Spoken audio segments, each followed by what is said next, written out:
கிறிஸ்துவுக்குள் பிரியமானவர்களுக்கு ஆண்டவராகிய இயேசு கிறிஸ்துவுடைய இனிய நாமத்தினாலே வாழ்த்துக்கள். இந்த நாளின் தியானத்திற்காக ரோமருடைய நிருபம் 1ஆம் அதிகாரம் 17ஆம் வசனத்தை தியானிக்கிறோம்.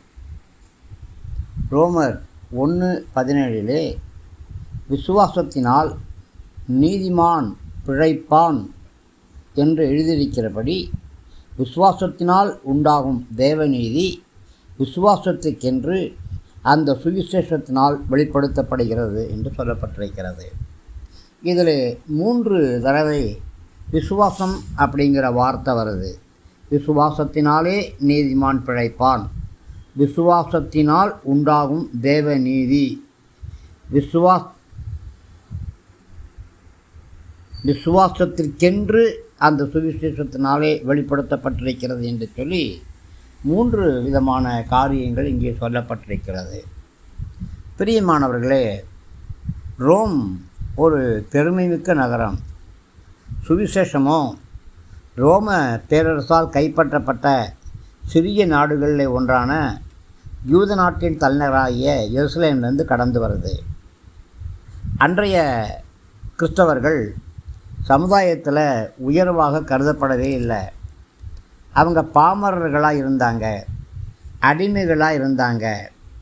ரோமில் எத்தனையோ பெரிய தத்துவ ஞானிகள், நமக்கு தெரிந்தபடி பிளேட்டோ, அரிஸ்டாட்டில் என்று சொல்லி அநேக தத்துவ ஞானிகள் உண்டு.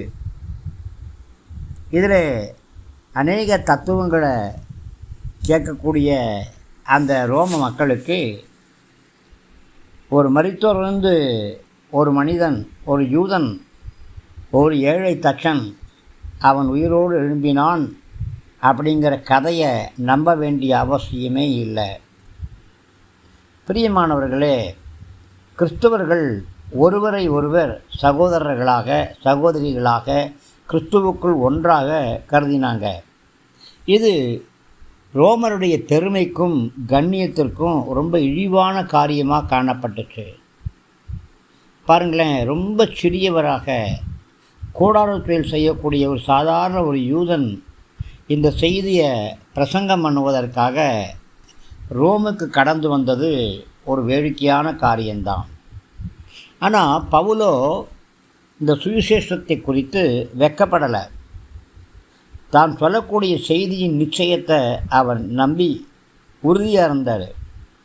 தான் வெட்கப்படாத காரணம் என்ன அப்படிங்கிறத அவர் விளக்கினார். என்ன காரணம்? விசுவாசம். எதன் மேல் விசுவாசம்? ஆண்டவராக இயேசு கிறிஸ்துவின் சிலுவையின் தியாக பலியின் மேலே விசுவாசம். வேறு எந்த விலக்கிறையும் கிடையாது. ஸ்தோத்திரம். அதற்கு பெயர் தான் சுவிசேஷம். பிரியமானவர்களே, இந்த சுவிசேஷம் கிறிஸ்துவின் சுவிசேஷம் அப்படின்னும் அழைக்கப்படுது. தேவனுடைய சுவிசேஷம் அப்படின்னு தேவனிடத்திலிருந்து வந்த அவருடைய குமாரனாகிய இயேசு கிறிஸ்துவை பற்றிய செய்தியாக இருக்கிறபடியினாலே அது தேவனுடைய சுவிசேஷம் அப்படின்னு அழைக்கப்படுது. இந்த சுவிசேஷம் எப்படி செயல்படுது? 1:16 இது தேவ பலனாக இருக்குது அப்படின்னு சொல்லப்பட்டிருக்கு. தேவ வல்லமை, பலன் மீன் வல்லமை. பலனை பற்றி, அதாவது தேவனுடைய வல்லமையை குறித்து வெட்கப்பட என்ன இருக்குது? பாருங்களேன், ரோம அரசாங்கம், ரோம் ஜனங்கள் தங்களுடைய அரசாங்கத்தின் வல்லமையை குறித்தும் தங்களுடைய நாட்டின் வல்லமையை குறித்தும் பெருமை பாராட்டுவாங்க. ஆனால் ஒரு சராசரி ரோமர்களுக்கு கீழே அடிமைகளாக இருந்த அநேக பகுதிகளில் ஒரு பகுதி யூத பகுதி.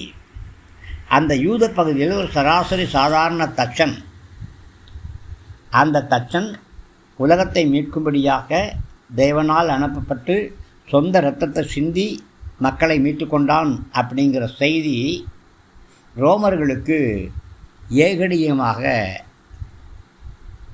ரோமர்களுக்கு பைத்தியக்காரத்தனமாக காணப்பட்டது. ஆனால் சத்தியம் என்ன? இதுதான் சத்தியம். பிரியமானவர்களே, சுவிசேஷத்தை குறித்து நீங்களோ நானோ வெட்கப்பட வேண்டிய அவசியம் இல்லை. அதுதான் நம்முடைய பலன். நம்முடைய பலனை, நம்முடைய வல்லமையை குறித்து நாம் ஏன் வெட்கப்படணும்?